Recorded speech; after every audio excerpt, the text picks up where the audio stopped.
If you listen to the show, you already know that we cannot exist without our sponsors. They are the ones who make things happen behind the scenes. So let's acknowledge Fuji Sports. We've been working with these guys for a while now, not only as far as this podcast is concerned, but also at the RŌL Academy. We've had their gear. I personally use their gis. What a phenomenal product. Yeah, I mean, jiu-jitsu, judo, MMA, tape, bags, anything you need for your jiu-jitsu journey, you can find at fujisports.com. Let's talk RŌL TV. There's so much content on there. It's ridiculous at this point. But I think what is even more intriguing, as time went on during the project, we've been recording most of the events that were taking place here at RŌL Academy. At this point, I mean, we have guys like Chris Howder, Armand Fadi, Rafael Lovato Sr., and Pete the Greek. I mean, there were so many different events that we've kind of recorded it. Don't you think that's amazing? I mean, points of reflection and kind of going back for all the students to see what really happened and refresh their memory. Yeah, I think it's great, you know, being able to go back and look at all these high-level practitioners, Octavio Cudo, like one of the names you didn't mention. And I mean, just these guys that have been doing this for so long come in, teach these amazing seminars and workshops, and it's all recorded and there for you to watch. Yeah, absolutely. So if you want to get additional savings on all this, type in code RŌL Radio at the coupon and get additional 30% off of your membership. Nice. Go to rolacademy.tv. What's up, everyone, and welcome back. If you haven't already, please remember to hit the like, share, subscribe, download, listen, and whatever other button there is, and leave us a review wherever you do listen. That ensures that we can continue bringing you the great guests and amazing content that you've come to expect. Through his experience, today's guest has a unique perspective on jiu-jitsu and shares that perspective with us on a variety of topics. Nate Morrison is here to discuss the small world of jiu-jitsu, where he believes jiu-jitsu is heading, fixed versus growth mindset, the responsibilities of a black belt, and more. Here's the RŌL Radio with the head instructor at Invictus Training Center in Beverly, Massachusetts, content creator at BJJ Fanatics, and Travis Stevens black belt, Nate Morrison.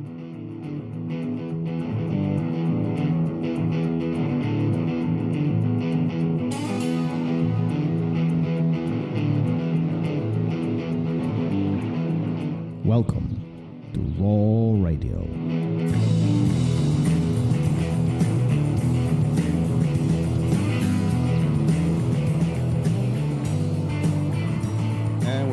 We go. First things first. Welcome back from your vacation, Gary. It was, it was great. How was that? So my main question before we get to our guests is, the vacation part is supposed to be relaxing, and you come back limping, holding your bag. What in the world were you doing on your vacation? I was doing, it was a staycation, so I decided I was going to dig up a perimeter around the house and do some new landscaping and stuff. So I threw my back out doing that, and then right before I left, I tore my MCL. It wasn't the best. Apart. I am falling apart. I'm old, man. I have no problem with it. It wasn't the best vacation, but it was okay. It was relaxing, and I got to spend it. The kids were out of school and hadn't started camp yet, so it was good that way. So it was fine. Oh, good for you. Yeah. Well, good for you. Well, we back on. We didn't skip a beat. We recorded a lot of episodes ahead of time. And today we have Nate. Nate, how are you? Good to see you. Doing well, Thomas. Nice to see you. Yeah, it seems like nice to meet you officially. We actually haven't been able to meet in person or online yet. Yeah. It seems like we have more connections in the background, relationship-wise, than we all realized. Yeah, right. We've got a lot. You definitely come from from an East Coast and from a Travis camp. If we were briefly talking about this right before we start recording, but there's more to it, right? Easton camp and Mall and those guys. So there's more of these relationships behind. Isn't it interesting how small world of this jiu-jitsu community is? More we do this, longer we do this, it seems like we always know somebody from, at least that's how I feel constantly. I know somebody somewhere, somehow, connection, even though you might have not met that person particularly face to face. Do you find yourself in the same spot? I do. It's kind of serendipitous how it all works out. If you just stick in the game long enough, it seems like all these little pieces all come together. And I started my jiu-jitsu journey, I guess, initially in Hawaii. I just did like a quick class when I was on vacation visiting one of my old friends from college. And then I moved back, went back from vacation to Maine, and I was training with a guy named Jay Jack, who was Amal Easton's first black belt. Mm-hmm. And him and Elliot Marshall came up together and trained together. So, it's not things that I think of as a connection at the time. It's just who my teacher was. And we all know Elliot, and some of you guys might know Jay Jack. And then I moved down to Boston, and I started training with Travis Stevens. And a lot more people know Travis, obviously, because he was an Olympian and the fastest ascent to jiu-jitsu black belt in history. So it was kind of cool. And then through all those people that we got to meet, you just make more and more connections. I eventually got to meet Amal and so many people through Elliot's mastermind group, which we've all been involved with. And for the listeners that don't know, it's just a school owners group, and we get to just chit chat about what we do and how to do it better. So yeah, it's very cool how it all comes together. Yeah, it seems like there's always some connection somewhere with everybody, but that's a good thing, right? I mean, collaboration and exchanging information and making friends is a powerful thing, especially as this jiu-jitsu environment, as this jiu-jitsu, I don't know if we call it sport yet, but it's this jiu-jitsu hobby, this arts, this sport, however we want to categorize this, it continues growing now, right? I mean, it's tremendous growth lately. It's huge. And I think what's so cool is when I started 15 years ago, I thought I was so late to the game. I thought like I had missed the wave, and that like, man, all these people are so ahead of me, and I'm coming in, everyone's purple belts and brown belts, and some are already black belts. And I thought like, I just got to play catch up. Little did I know I was way ahead of the wave because we didn't know how big it was going to be. And now it's so worldwide. So many people know about it. I'm sure when you guys started, you got like some mixed reactions when people found out you were doing jiu-jitsu. I know people thought I was in a cult. Like, you can't be doing this Kumite style thing. I can tell you some crazy stories. Like, I've said this on the show before, but like, I come from Carson Gracie camp and Chicago, and Stephen Bonner and Miguel Torres. I mean, names like this. We literally hung out with these guys. We trained with these guys. I was there when Stephen was getting ready for Tough One. Like all these things, and people are just like, "You are nuts! Like, what is wrong with you, dude?" I mean, but you're right. Even at that time, I was thinking I started late. Like, I remember being white or blue, and I was like, "Oh my God! I wish I started when I was a teenager. I wish I started 10 years earlier."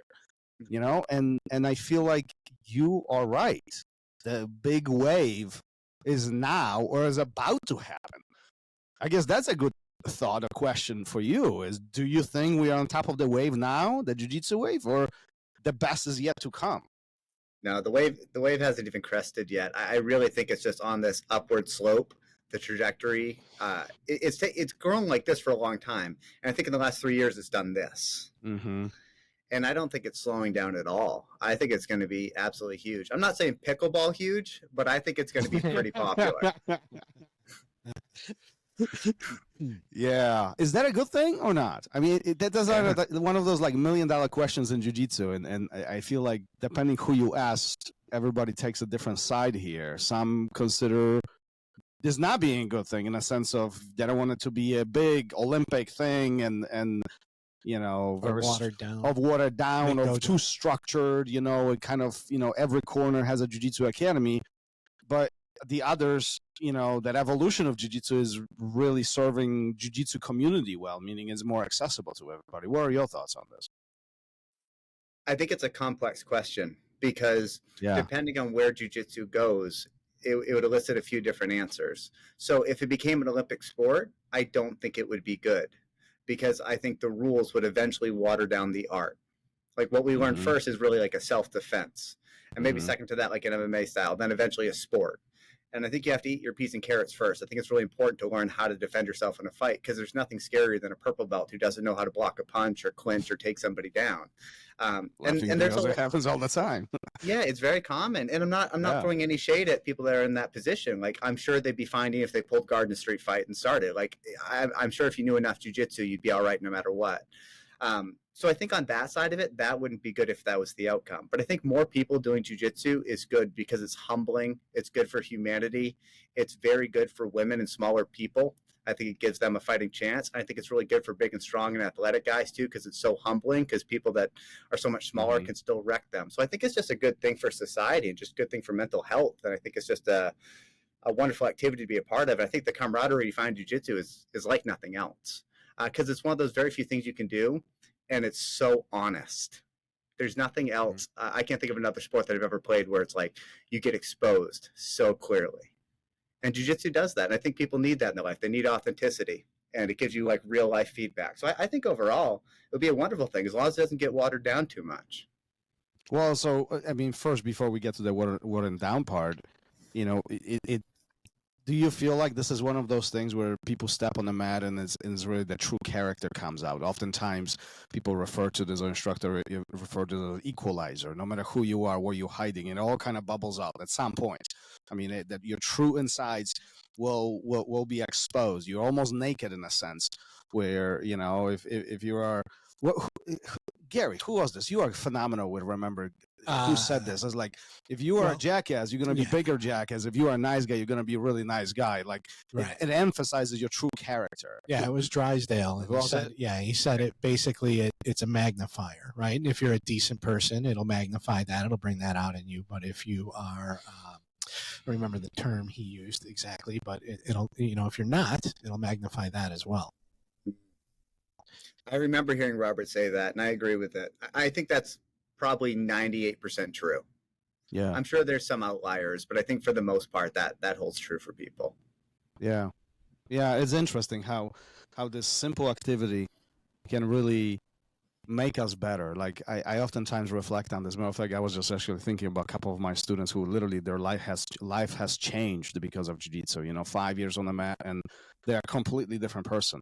Like the transformation that takes place, or even some of the kids, they step on a mat, you know, a lack of confidence and sometimes, you know, even deeper obstacles in their life, and they step in just, you know, 6 months, 8 months, 10 months, whatever, staying on the mat, and you see them grow, becoming these, you know, different young individuals, you know, dealing with problems and solving issues and helping others. I mean, that's an amazing thing, isn't it? I agree. Yeah, just Saturday after class, I had a student who's 52 years old who started about a year ago, and he just said, like, I've never had anything like this in my life. Thank you so much for this place. And I was like, and the way he said it was so genuine, you could tell it really had an effect on him. And he has this 10-year-old son doing it, and he's doing great. He's kind of like the leader out of all the kids in the kids program. And I was like, man, that felt good to hear. Because I think it's hard for me as a coach and as a school owner to like ever stop and reflect and go like, oh, we're doing something cool here. But when you hear something like that kind of feedback, it makes me feel like we're doing a really good thing, and we're giving people an opportunity to improve their lives through jiu-jitsu. Do you think that's one of the most satisfying things in your job? Meaning being an instructor, you know, running programs, running classes, running a facility? I mean, for me personally, yeah. Like I've done other things. I was a musician, professional musician for a really long time. And it was fun, but, you know, it didn't do a lot to serve other people. Like maybe you could put on a good show and people could have a good time. That was the biggest reward. But I think jiu-jitsu, you can see how you serve people. And for me, like, I don't feel like I have great purpose until I'm serving somebody. So when I'm able to teach, I feel like I'm adding value to people's lives. I feel like I'm doing something good in the world. So to me, it has much deeper value than just making a living. So that service aspect, that's really big for me. Why is serving so important to you? I think it gets you out of your own head. I think we all just have complicated lives, and we have so many things going on at once. And I think when you serve, it gets you out of your own way, gets you out of your own head, and you just realize that you can really solve most of your problems by helping others. I think a lot of people are just so fixated on themselves, and I think that's why they kind of stay in that circle. Yeah, you're right. Excuse me. Yeah, I think it makes you more empathetic too.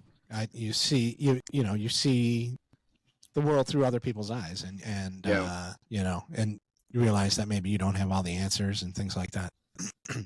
Yeah, that's I'm wondering what is, because I find myself in the same position. I mean, I feel like there's not much more satisfying as an instructor, seeing the transformation in people, adults and kids, and then just simple thank you sometimes literally like melts me down. Like, is like, this is so cool.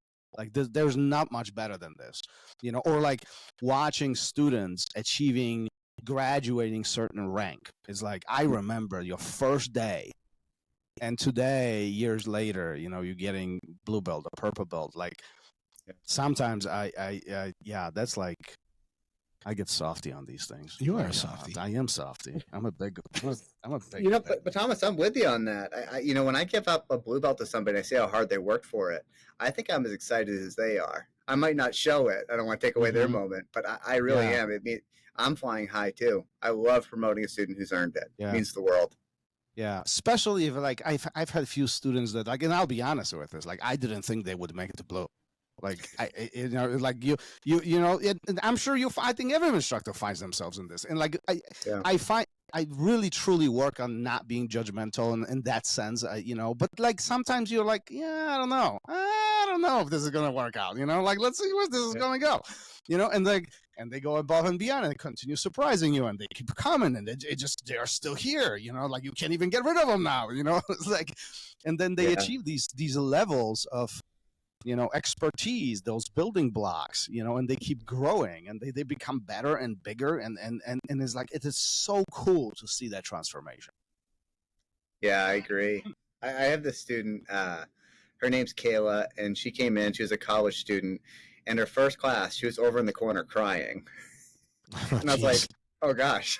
So I guess I don't remember exactly what I did, but she said I went over to check on her and just make sure she was okay. That's what she remembered.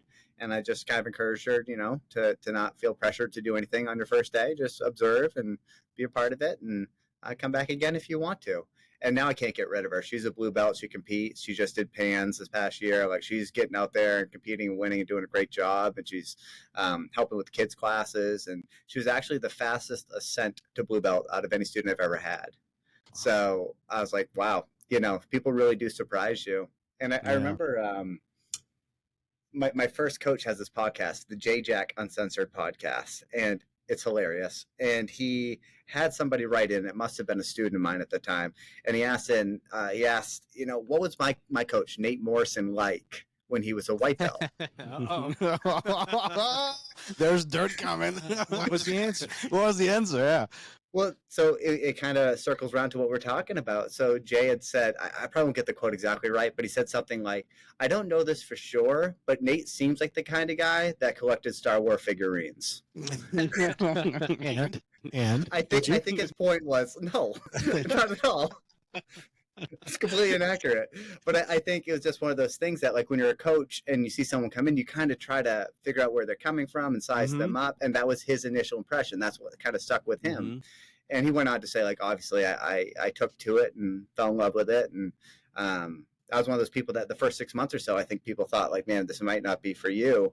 And 2 years later, I got my blue belt after starting jiu-jitsu. So I just was there like 3 hours a day. I was completely dedicated. I just made it my life. And, it panned out for me. So you just don't know how people start. That's why it's so important to be encouraging to everybody, and not put too much stake in the talented kids. Because a lot of times guys come in and they wrestle a bit. They're very athletic. They have the kind of competitor's mindset, and it's easy as a coach to get distracted by that and want to kind of put more of your eggs in that basket. But I found time and again, most of those guys don't stick. It's the guy who might collect Star Wars figurines. I was about to say, like, I've experienced in the past that guys who are, let's just say, they have the quote unquote natural talent.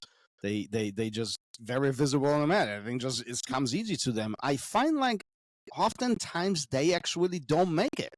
And it might not be, like, they might get to the blue, they might even get to the purple, but, like, farther down the road, they kind of disappear, they dissolve. And then you have, like, the nerdy kid in the corner. Then, he just keeps showing up. You can't get rid of him.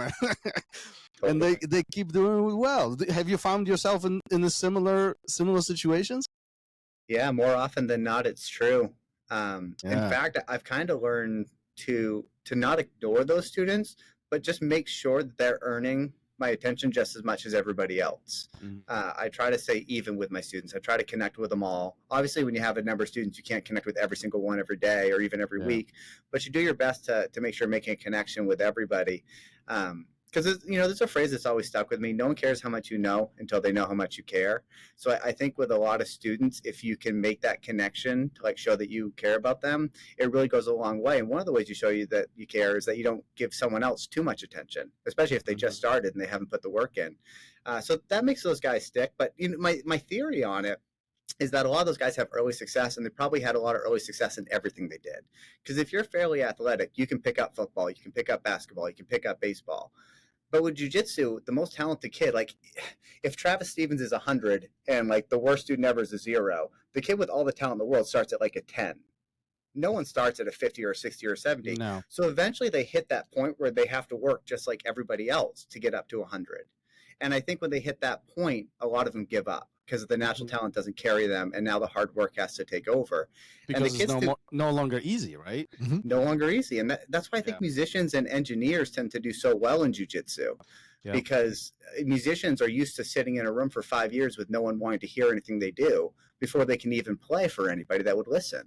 And I think engineers are so used to learning the structure of everything before they try to push the limits. I think natural athletes, they're just used to being good at everything. They didn't actually work that hard. Well, and there's a second side of all of this, right? A natural athlete, we are talking about physical attributes, right? And jiu-jitsu very much so, at least in my mind, there is this mental stimulation behind it. Like ability to troubleshoot, ability to solve problems, ability to react and think under stress. It has a huge presence into what we do. Right. And the moment the moment we remove the physical component out of it, right. And this is what we are talking about, these athletes, the moment that equalizes in some way and they cannot rely on the physicality, this is where they have to troubleshoot. And this is where the hard work begins. Couldn't agree more. Yeah. I always notice it with the guys that get to a certain level and stop going to class and they only go to open mat. And it's like, as soon as you see that, you got those students too? Me? No, you do. And then you're like, I'll see them, and it's just like, this guy's going to be gone in 3 months. We'll never see him again. And sure enough, they're done because they start losing. Yeah. Once they start losing, they don't want to be there anymore. Yeah. Why does that happen? Why some just want to? There's zero interest in learning and getting better, but they want to just come and just, balls to the wall. Did you either of you guys ever read Carol Dweck's book, Mindset? I have not. No, I haven't.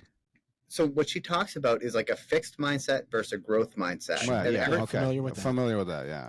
And what's the book again? I'm gonna look it up on you. It's just called Mindset.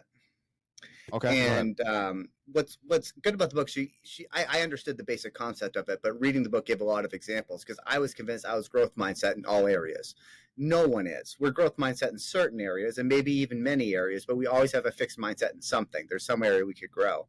Yeah. I think with the athletes, so a fixed mindset person is someone who wants to be celebrated for who they are right now without any change. Just today, you're amazing. You don't have to change anything. Everything about you is great.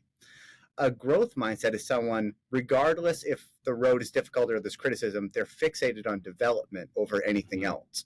So I think the people who are fixated on development tend to do jiu-jitsu for the long term because they're not worried about winning as much. They're worried about developing. Winning and losing is just feedback for them. Someone with a fixed mindset, losing is like, it's an attack on their character. Yeah. It's an attack on like their sense of self.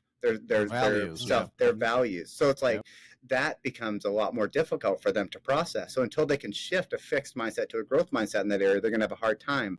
So I try to take students who I feel are talented and have a fixed mindset and expose them to growth mindset ideas as much as possible. Like I'll celebrate when they mess up, but they tried something new. Like, hey, I noticed you were going for that new pass. It didn't work those first 3 times, but each time it got better. Keep doing that because you're going to get really good at it. And it'll be better than the pass you were doing before. But even at the same time, like it's so important to acknowledge that we have to acknowledge what we're doing correctly in order for us to get better. I mean, that's Jiu-Jitsu 101, right? I mean, like Jiu-Jitsu, that's life. I mean, how are you going to do something better if you can't record?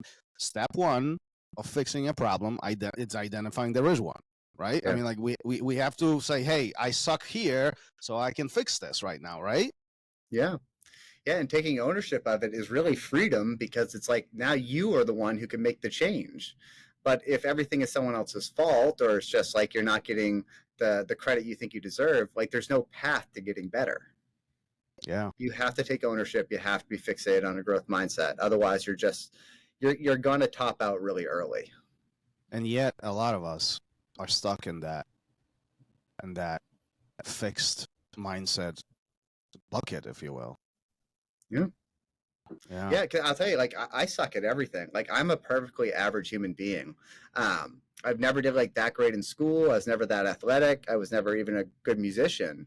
But I've always been fixated on getting a little bit better all the time. And now I'm 39, so you can start to see some of the results of it. I think that's really the path you should take. But for a long time, I remember doing jiu-jitsu for like 2 years, and someone else would start and be 6 months in and be a challenge for me. But I over feel like time, that's, but I feel like, especially today, in today's world, the way how everything is presented and designed, and where we find ourselves surrounded with, that is so difficult for some, especially the younger generations, because everything is now, everything is instant, everything is, the result is right in front of me. If I don't have it, I can just get it, right? Versus jiu-jitsu is really playing this completely opposite side of the spectrum, where nothing is right now. Actually, right now you suck. I mean, that's like, let's be honest about this. Like, I mean, am I wrong? Am I wrong? First 2 years, you getting smashed. Like, it's just, It is what it is. And then after the 2 years, you understand why you're getting smashed, but nothing really changes. I'm 7 years old. I'm still getting smashed. Right? And then somewhere into that late blue, maybe purple belt, like this is where this fun begins. I was just talking to one of my students this weekend, and he's like, you know, he's a purple belt. He's been at it for obviously several years, and he's like, actually, just now, like I'm enjoying this. This is fun. Like I can see things. I can connect things. I'm gluing things together. I'm experimenting. It's fun. But like prior to that, like it kind of sucks in a sense, doesn't it? I couldn't agree more. You know, I always pull my white belts aside when they've had like a good practice, and I'll go like, "You guys having fun?" And like, I am. I go, "If you're having fun now, it's going to be a whole lot more fun in 5 years. Stick with it." Yeah. And I try to plant that seed as much as possible, because eventually there's going to be something difficult that happens, maybe an injury or a setback, or you know, you have a kid, or you're getting married, just life happens. There's going to be some things that take you away from the gym, or at least, you know, lessen your time for a while. And it's just like, just remember, you're just getting started. This is the hardest part. It's really fun at black belt, like really fun. Like you got to stick it out. You have to. You'll be so grateful you did. Any point in that journey of yours where you were thinking about not sticking it out, where you were gonna bail? Yeah. Yeah, there was. So it was kind of like one of those life circumstances things. I grew up in Maine, and then I graduated college, and I got married, and I moved to Massachusetts all within a few months of each other. And I opened up my first business, which was a music retail store. So I was buying, selling, teaching, repairing drums. And it just took over my life. So I went from training 3 hours a day to training like 3 hours a month. And it was just like, gained like 20 pounds. I had this little kangaroo pouch I was carrying around. I didn't feel good about myself. It was just like, what happened? And then I just wasn't having that same trajectory I was having, because I grew so fast initially. I went so hard as soon as I started. And then I just wasn't getting those same results. And I kind of felt like I was either stagnating or even like declining. So I remember just thinking to myself, like, yeah, maybe that's it. Like purple belt's a pretty good accomplishment. Like maybe I should just stop there. But I decided to just keep doing what I could. And after the first year or so I had my business, I was able to ramp it back up. And once I ramped it back up, it's kind of like that 3-day rule. If you can get in 3 days a week, you're going to improve. You're going to be happy. But if you're in like 1 day a week or two, it's like you're just kind of barely hanging on. And you want to do something, not nothing. But when I got back to 3 days a week, and eventually 4, then 5, it got a lot better. A whole lot better. And I remember when I earned my brown belt, that was a big turning point, because brown belt was a really big deal in my mind. I was like, man, I can't wear a brown belt and not be really good at this. So I just went all in. And did you feel pressure? Did you feel pressure on the on your back? It was internal pressure, Tom. It's like it wasn't anyone else putting it on me. It was just like the rank of brown belt meant a lot. I thought about the brown belts that I knew. Like when Travis started his school, he was a brown belt. You know, if you know the story, like I think he got his blue belt maybe immediately when he started training with John Danaher. Purple belt in a couple months, brown belt in 6 months, and then a year after that he got his black belt. So like to me, like I'm looking at this brown belt, I'm looking at a lot of the other guys who trained with through the years. I'm like, brown belts are very, very good at jiu-jitsu. Why brown belt? Why pressure as a brown belt, not purple or blue for that matter? Well, I feel what like was so significant about it?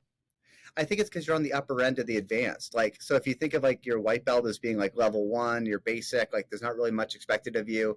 Blue belt's like, hey, just surviving, escaping, like knowing what you're doing, knowing how not to spaz.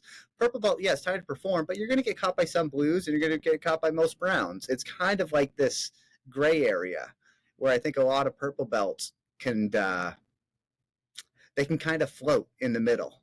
You know, they're not expected to be great, but they're definitely not expected to suck. But at brown belt, I feel like the excuses are gone. It's like, you're a brown belt, man. You've got to be good. Yeah.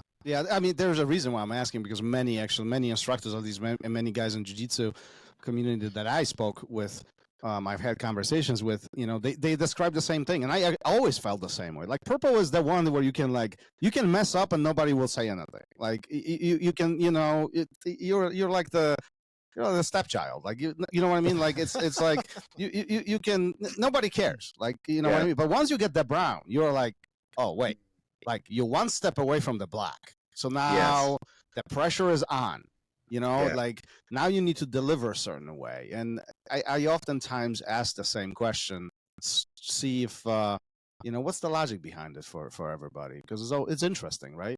Yet nothing changes, yet everything changes. You nailed it on the head. I think being one step away from black, I think that was the big thought, and I wasn't articulating that. That's on point. Yeah. Did you know your black belt was coming? Nah. Complete surprise. Like 90%, 80% surprise. So I was a brown belt for a long while. I was a brown belt for 7 years. And so was my buddy Kyle, my buddy Halim, and my friend Brian. We all trained together for years, especially me and Kyle. We've been trained together for 12 years. And my buddy Halim came along maybe 6 or 7 years ago. And we were all training under Travis. And Brian came a few years after that. And we were all kind of in this brown belt purgatory with Travis. And, you know, Travis's standards are really high, thankfully. Like, he expects a lot of you. And that's why I wanted to train with him. You know, there were other people that wanted to give me a black belt. And they're like, hey, man, just take it from me. You need to be one. And I really appreciate the gesture. But at the end of the day, I really wanted to earn it from Travis because I felt like a black belt from him carried a lot of weight just for me, not just, you know, for the lineage sake. It was something that I want to earn. And he had high standards for that one. And he did a graduation ceremony, but he's done a ton of those through the years. So I showed up to support my teammates. And the only point in which I thought it might happen is when he promoted my friend Kyle from brown to black belt. I was like, oh, wow, he's giving it to Kyle. That's so good for him. And so happy. I truly was. It wasn't like a fake happiness for him. And I saw Halim get his brown belt. And his black belt. I was like, whoa, all right. And they called me up, and it still caught me off guard. And I was like, oh, I'm an idiot. Like, obviously, we're getting promoted. You know, but if one thing's your reality for so long, sometimes it's hard to even accept a good new reality. And that one took me a minute. And even though that was on January 25th of 2023, it still catches me off guard. I still get like a little bit emotional about it. That was a big moment. Walk me through that moment. You guys sitting around. You know, you hear your friends, your training peers getting rewarded. There is a sense of satisfaction inside. There is, you know, happiness, you know, empathy towards what they are achieving, right? Like all those feelings going through, and then you hear your name. What's going through your mind? Like how are you processing this? So I can't recreate the little black belt speech I gave, but I remember a couple points that hit me right in that moment. I remember one of them just feeling very grateful, very appreciative for receiving it, and especially from Travis. That was really heavy, and that was really like, wow. It just took me a moment. I was kind of solemn for a minute. And then I would say within that first minute or two that I got it, I immediately felt responsibility that I was excited about. I was like, wow, I have to be this example, and I have to give back, and I have to make sure that I'm a good black belt, and I'm someone else can look, someone that other students can look up to, and that I wear this with honor. And it just felt like a responsibility I was really happy to have, and really grateful to have. Is it a big responsibility? I think it's as big a responsibility as you want it to be. I think for me, it carries a lot of weight because as a school owner, I think your students look up to you. They look at you as like kind of the example of what you expect of a black belt. So I have to think about my attitude a lot. I think I have to think about the way I treat people. I think I have to think about the way I teach technique and how technical I am. And I think it makes you check yourself a lot, because I don't want to raise up asshole black belts. Like, I want to raise up like really good people. I want people that are deserving of it, the people that will reflect like the kind of attitude I want to have in our school. One of the biggest compliments I get from students is that like, your school, like the people are very kind. And I was like, that's what I want. I'm not necessarily nice or weak, but kind. They're choosing to be nice to people. I like that a lot. So that's what I would expect of my black belts, to be very technical, reach their full potential, whatever that is. It's obviously going to be a different potential for a 20-year-old than it is for a 50-year-old, but they should still have the same knowledge base, but that they're also kind. What I'm hearing from you is that you guys are kind while you're beating the crap out of other people. We're helping them. Making them better. Yeah, we're making them better. I mean, I think every school has their own attitude. Like if you go to Travis's, it's a lot rougher, but it is...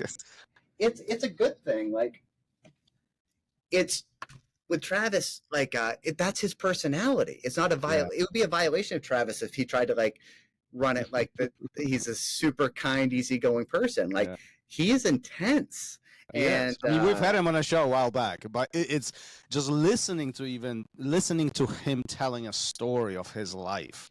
As he was going through the Olympic trials and getting, and even then later in life. It is, just like I said it before, he's a cool guy until he's not. And like, I would not want to be, I would not want to be on the not cool side. How does he treat the hobbyist? Awful. No, I'm kidding. He's shout out, because you were saying the high expectations, right? Yeah. So when he has a student that's the 45-year-old, limited, has certain limitations, things like that, how does he handle that? I mean, it's going to depend a little bit on it. Like if it's a 45-year-old white belt versus like, Mike Zenga, who's a 50-year-old black belt, like I think it's going to be a little bit different in that case. I kind of think of it like I remember my dad and the way he was like such a drill sergeant growing up. And now I have a 6-year-old son, and I see this big softy who is always kind and always patient. I kind of feel like Travis, like when he was getting ready for the Olympics, was like my dad growing up. And now that he's post-Olympics and like he's living a different life with different goals, he's a lot like my dad now. I think what's really important in a conversation like this, whether we talk about Travis or ourselves or our students, it doesn't matter. What's really important to acknowledge is the simple fact that our goals and our desires dictate the attitude that we have. Like if a softy, anybody goes to Worlds or Olympics, I don't care what competition you're on, like odds of you winning are lowered now because of this soft attitude. Like you need to be forward. You need to be aggressive. You need to be an asshole in some ways, like not to hurt people, but to achieve your goal. You have to be aggressive with these things. And even in business, like you're a business owner, you know what this means. There is a sense of being nice, but you need to be aggressive. If you chill back, nothing gets done, right? I mean, everybody thinks that we eat acai, surf all day long, and do nothing. Teach one class a day. I mean, that's all we do, right? That's how it works. That's why you got people like me around.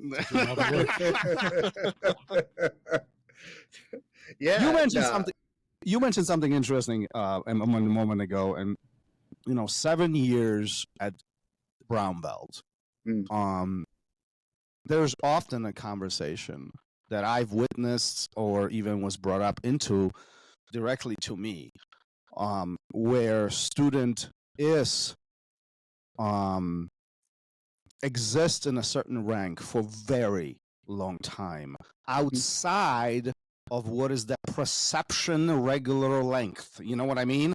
It's like we all have these preconceived timelines in our minds, right? And obviously, you know, organizations like IBJJF, they dictate some kind of guidelines too, so a lot of the eyes is on that as well, right? But if there is a student who is way outside of that timeline, interesting conversations begin. Yeah. How come so-and-so got promoted and I'm still here? I'm not being noticed. My instructor doesn't care about me. All these things bubble up in our minds. What's your thought on this? How were you thinking about all of this? Spending all these years at Brown? Well, I think it's really important to show people a path to black belt. I don't think it should be so ambiguous. I think a lot of coaches make it kind of a mystery. And I also don't think it should be so clear that it's like, in a year, I'll be promoted to this. In a year and a half, I'll be promoted to that. And 2 years after that, I'll be this. It's like, well, that's crazy too. I think somewhere between is a good idea. So do you guys want to hear how I do it with my students? Would that be helpful? Sure. Okay, so with my students, I have technical requirements for each stripe. So we do 4 stripes on each belt. And each stripe, they have to know a certain set of techniques. It's a list of techniques that I have for each stripe.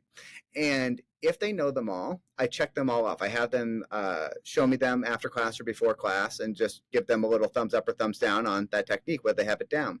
And then on the last Saturday of every month, I run a test. And I just pick 5 random techniques out of that list for them to perform. So they don't know what I'm going to ask. They have to know them all. So they've already been pre-tested. And the idea of the test in front of people is just if they can recall it under pressure. Mm-hmm. And my idea behind that is that when you're in a real fight, or if you're competing, or you're in any kind of situation where it's hard to have that like wide open mind, you get a little more narrowed.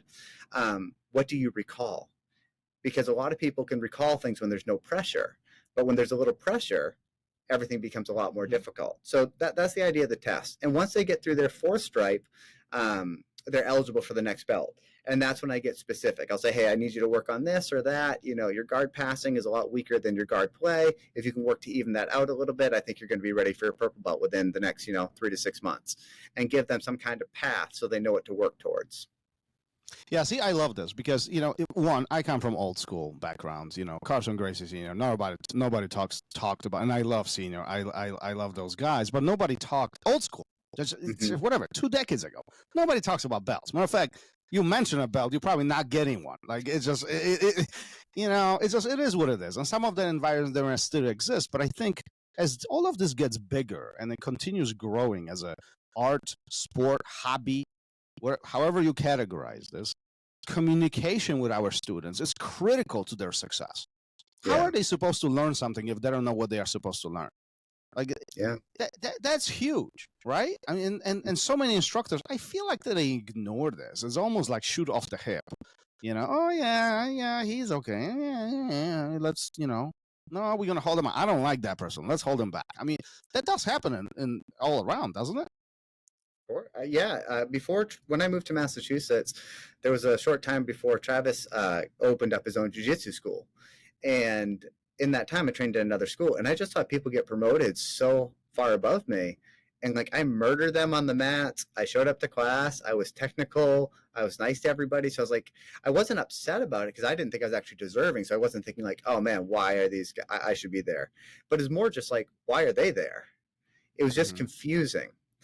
So I try to take away the confusion, the emotions, the politics. I try not to play favorites. I do my best just to have a level playing field. Because at the end of the day, fairness is like one of the most important things to people. It's more important than money. Like if you were to hire somebody and like, hey, I'm going to pay you $250 for this job. And they go, that's amazing.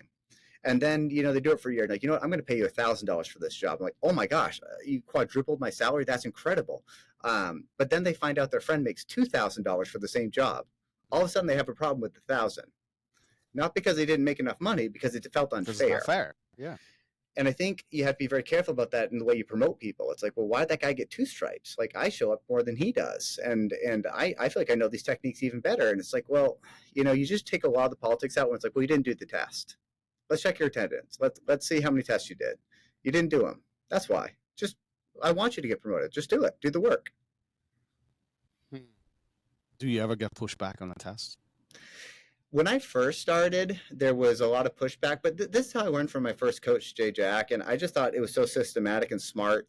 And when I first started teaching, there was a big pushback because it was before all the BJJ Fanatics DVDs of like the system of this and the system of that.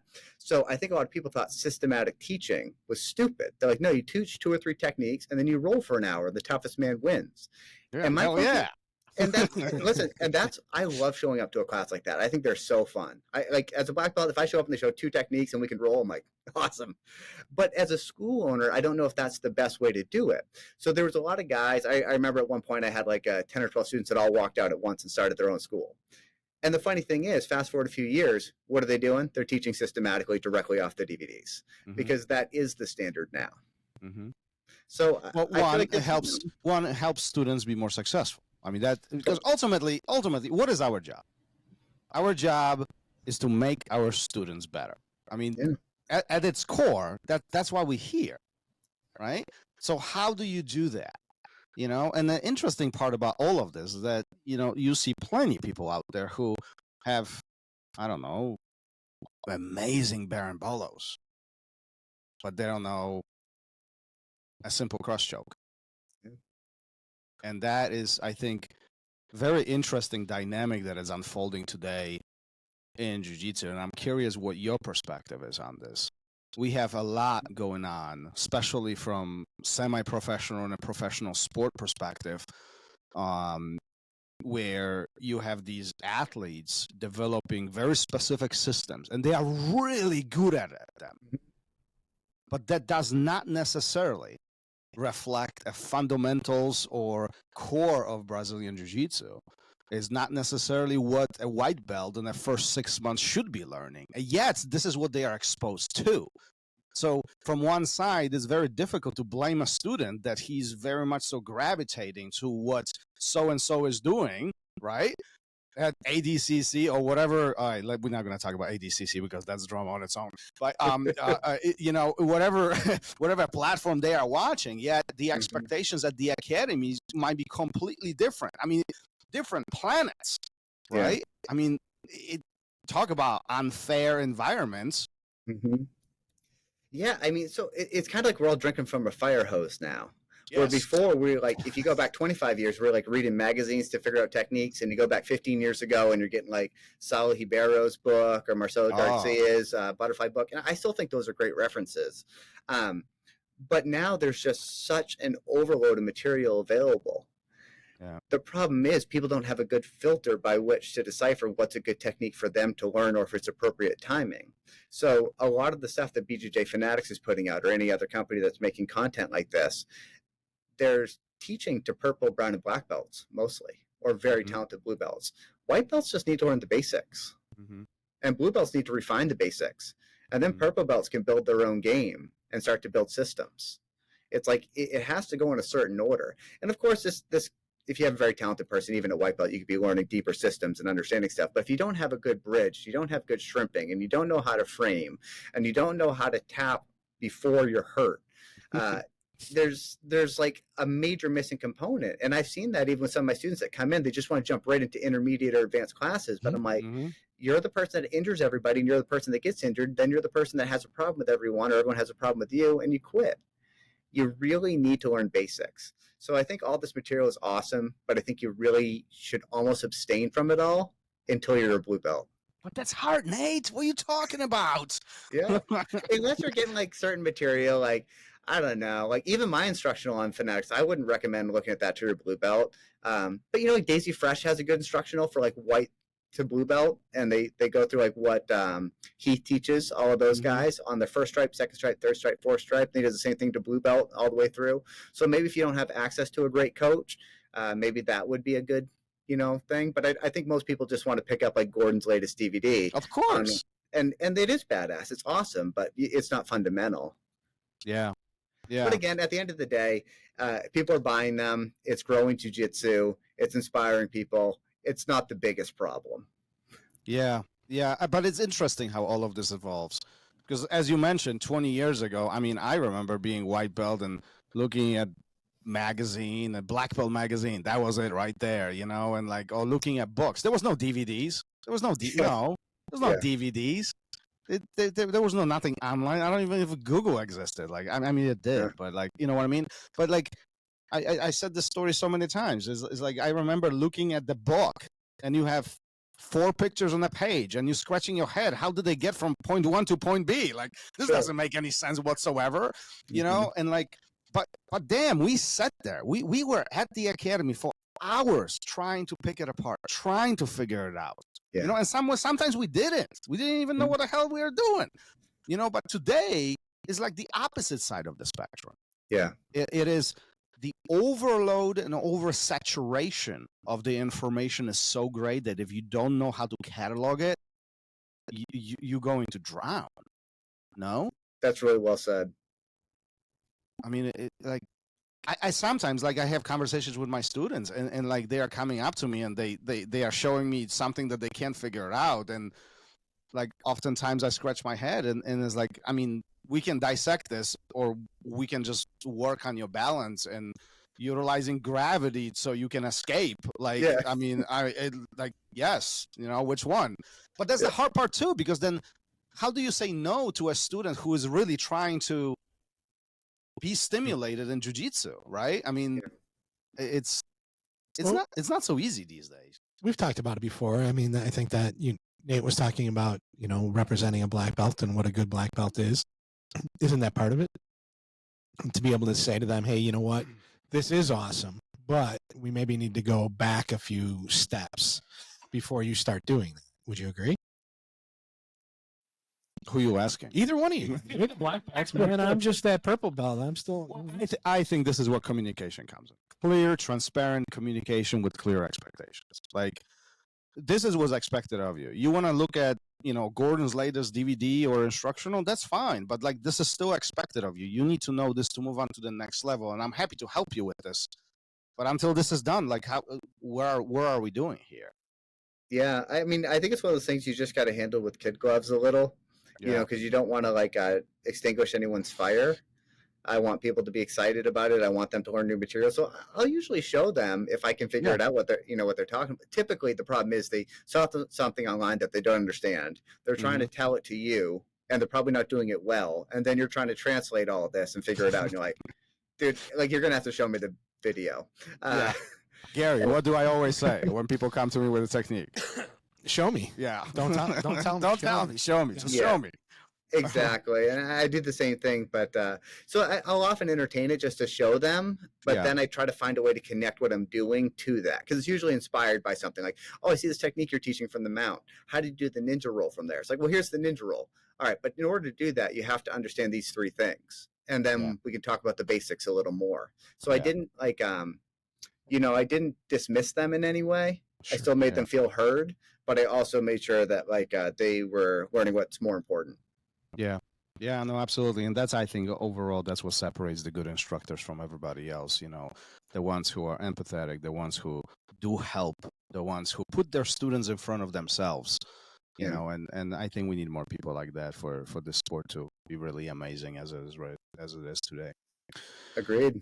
Yeah.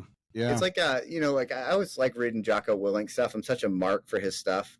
But, you know, he talks a lot about like the indirect approach with people. Like, I used to be so direct. Like, if someone asked me a question, I just have to like directly answer. And now I've kind of learned you can just veer it off like a couple degrees and answer it. So it's not like, you know, we should do this. And you don't have to go like, no, you're wrong, and here's why.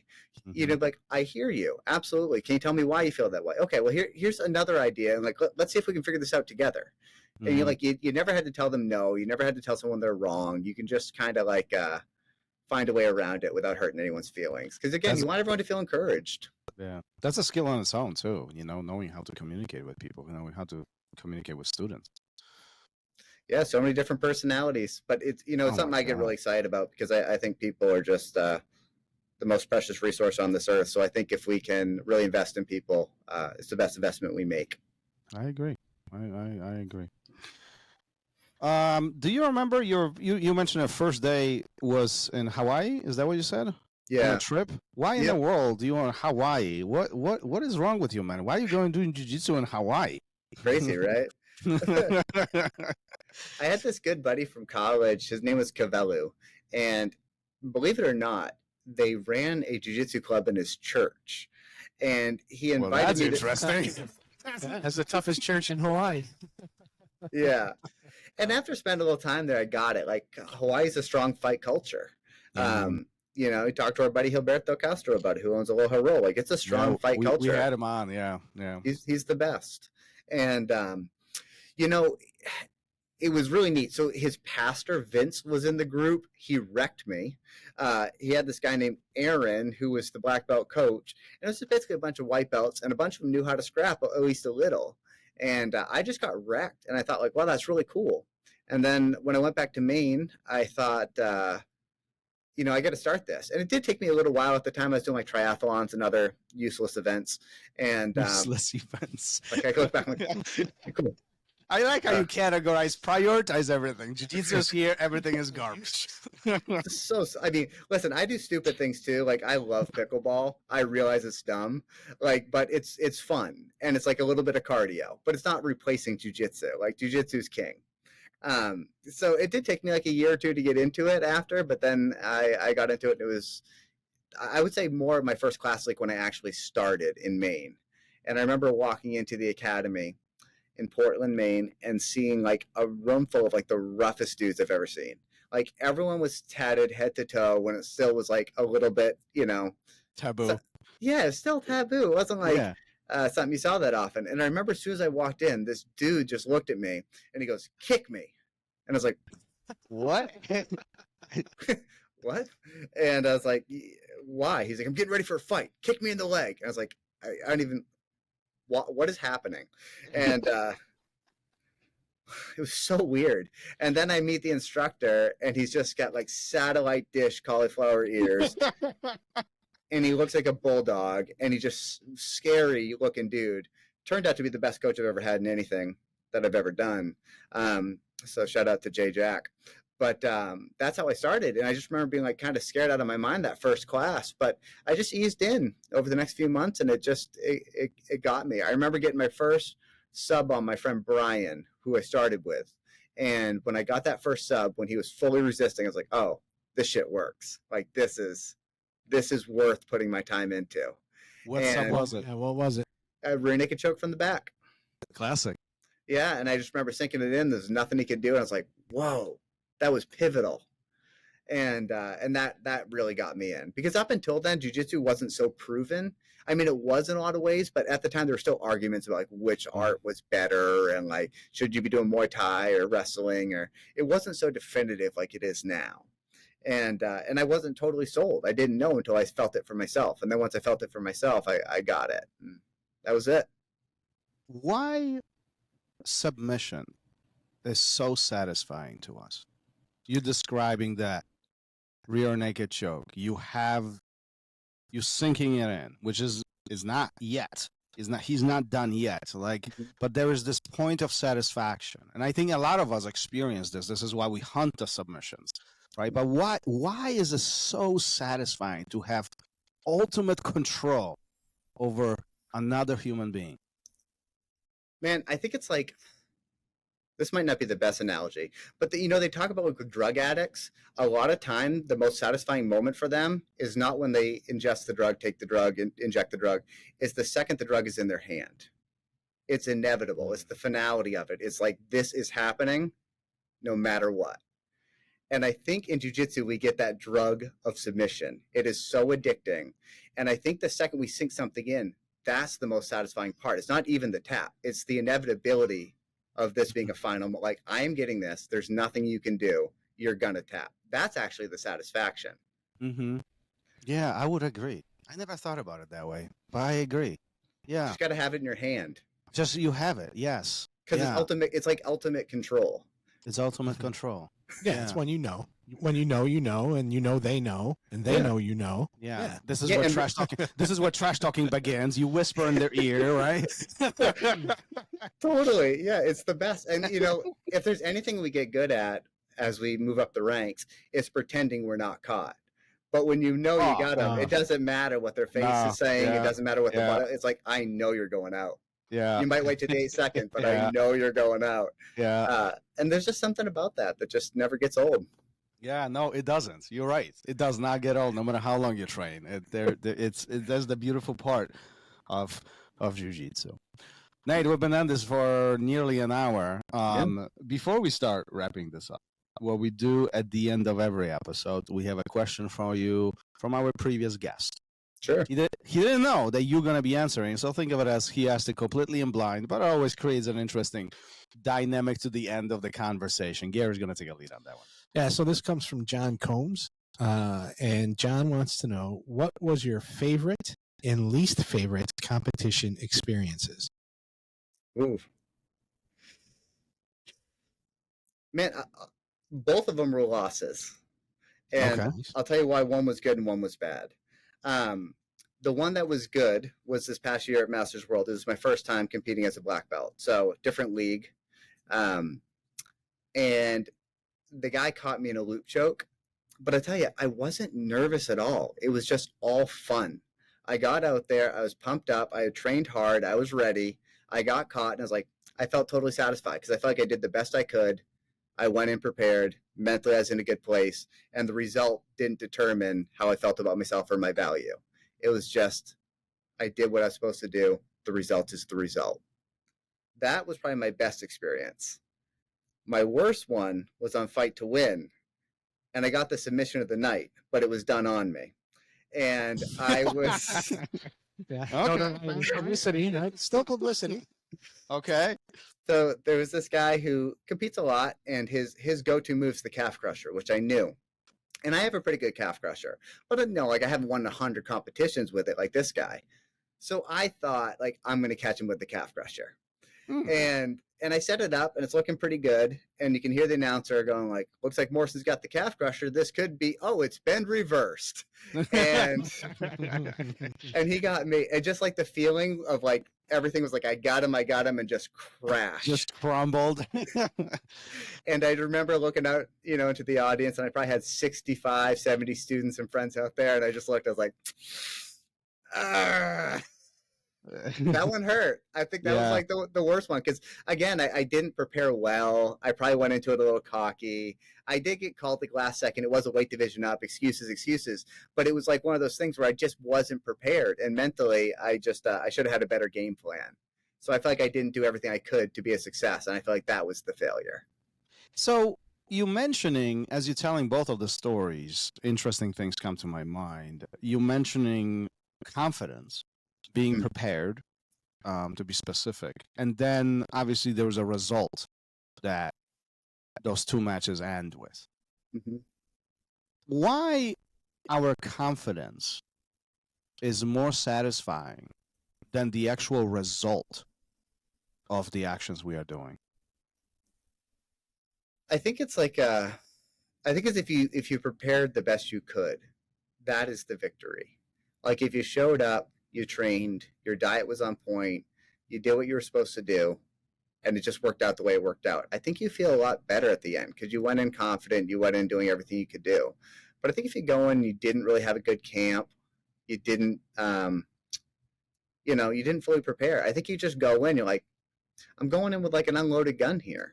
Like it's not going to go that well. And I think in some way you're describing the growth mindset versus fixed mindset here. I mean, in some underlining way, right? It is the path to the goal that is more important than the result at the end.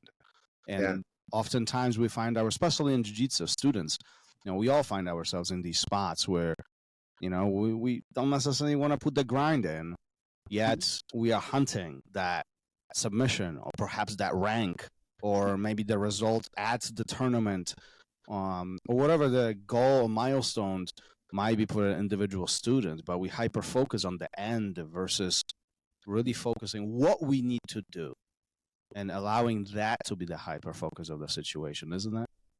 So well said. Yeah, exactly. And I never really thought about it as a fixed mindset versus growth mindset thing. That's on point. Like when Travis Stevens did the Olympics 3 times, and the third time he got the silver medal in Rio. And I remember him coming home and telling me, this is as good as gold.